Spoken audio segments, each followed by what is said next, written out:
In this drawing, we're going to create description key sets and define marker styles and label styles for a few raw descriptions. What description key sets do is they look at a raw description for a point and apply set styles and parameters to those points based on what the description is. So in order to get description key sets, what we have to do is navigate over to the toolspace window and go to the settings tab. We're going to expand points and expand description key sets, and you'll see that we have a current description key set of essentials in here. If you wanted to create a new description key set, you could right click on that and select new. What I'm going to go ahead and do is I'm going to edit the existing one that's in this drawing, and by selecting edit keys after right clicking on it. In this panorama window, you'll see your full description key set and each of the description keys associated with it.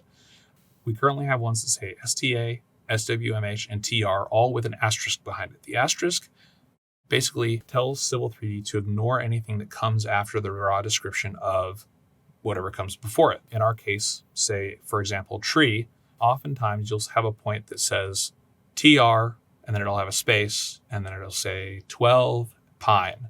And so that's telling us that it's a 12-inch pine tree.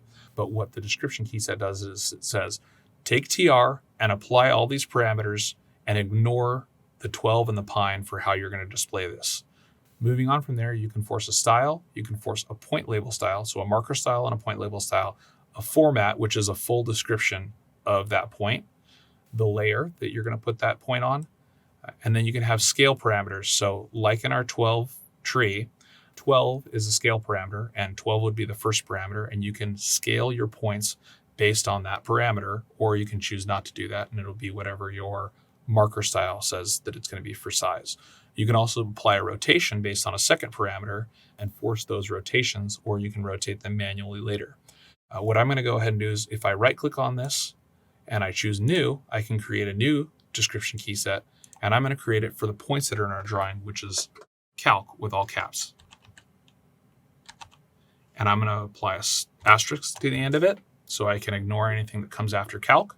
I'm going to force a style, a marker style of standard. I'm going to force a point label style of description only. I'm going to force a format of survey search point because we're searching for points on a parcel. I'm going to force a layer of vnode.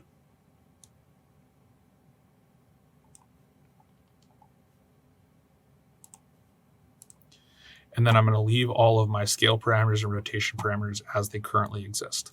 As you can see, it could take a long time to create a description key set for many points that are inside of a drawing.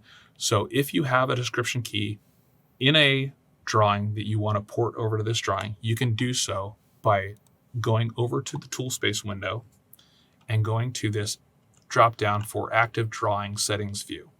If you drop this down and you choose master view, it will show you all of the drawings that you currently have open inside of Civil 3D. So at the top, you can see the file that I'm working in, and lower in here, you can see a file that I have called blank base with description key sets. This description key set, as you can see, is quite larger than the description key set that we have in the current working file. So what I'm going to go ahead and do is I'm going to close this down. I'm going to find my description key set for my blank base with description key sets. I'm going to find essentials, and then what I'm going to do is I'm going to select it, and I'm going to drag it down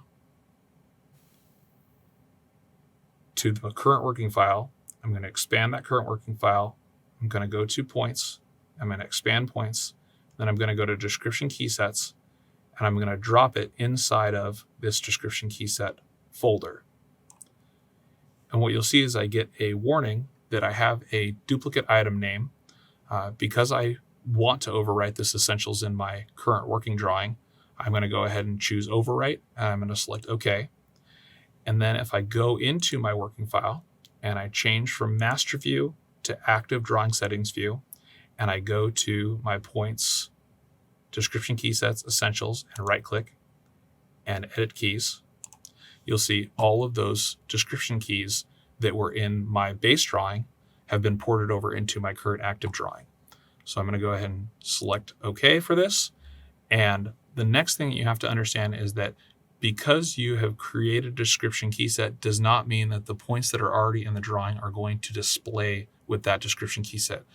Any point that's already created will stay as it is unless you force the description key set over the existing points. New points will accept the description key set, but old points will stay as they are unless you force them.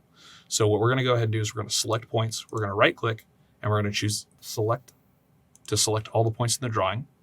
We're going to right click, and inside of this, you'll see apply description key sets. If you select apply description key sets, it will apply the key sets to all the points that are currently selected. So I'm going to choose apply description key sets.